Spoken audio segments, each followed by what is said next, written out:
පෙන්නපන් බාන්න. යකෝ අම්මගෙන පිහාට ඉල්ලපු පොරක් මම. එහෙනම් උඹ කළුවර ලොකර් එක ඇතුලේ හැංගිලා සිගරට් එකක් බීපන් බාන්න. මේ තියෙන්නේ පහන් පිට නේද කියන්නේ. ඔව් මැඩම් ඔව්. අය දෙන්නේ මේ ඕයි තරිඳු. ඇයි බං? උඹ මහා මෝඩෙක් තරිඳු. අනේ ඵලයන් බං යන්න. උඹලා 100 තමා. මට වඩා උඹලා 100 මෝඩයි. ඊටත් වඩා උඹ මෝඩයි. ඒ වුණාට බං උඹට නිර්භීතකම නැහැනේ. මේ ඵලයන් හිපාටුව යන්න. එහෙනම් උඹේ කොප්පු කරලා පෙන්නපන් බාන්න. යකෝ අම්මගෙන පිහාට ඉල්ලපු පොරක් මම.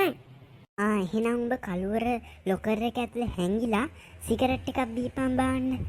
මම සිගරට් බොන්නේ නැහැ. මම ඒක ඇතුලේ හැංගිලා සිගරට් එක පත්තු කරගෙන ඉන්න. හොඳයි. හැබැයි එළියට දුමෙන්න ඕනි. අද උගන්නනවා මුට හොඳ පාඩමක්. කද්ද බං කිව්වේ? නෑ මුකුත් නෑ. අපි එහෙම කරලා බලමු.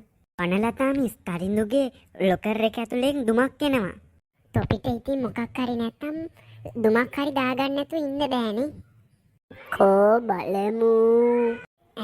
මේක ඇතුලටලා තරිඳු මොකක්ද කළේ? මලා ජෝන් කොතලාවල උඹ නම් මැරිලාම පළ. තරිඳු උඹ මොකද්ද මේක ඇතුලට වෙලා කළේ? මැඩම් මං කළුවරේ භාවනා කරන්න පුරුදු වුණා. එතකොට මේ දුමක් එන්නේ? මැඩම් හඳුන් කුරුවල. මේ මොකක්ද? මේ තියෙන්නේ පහන් පිට නේද කියන්නේ. ඔව් මැඩම් ඔව්.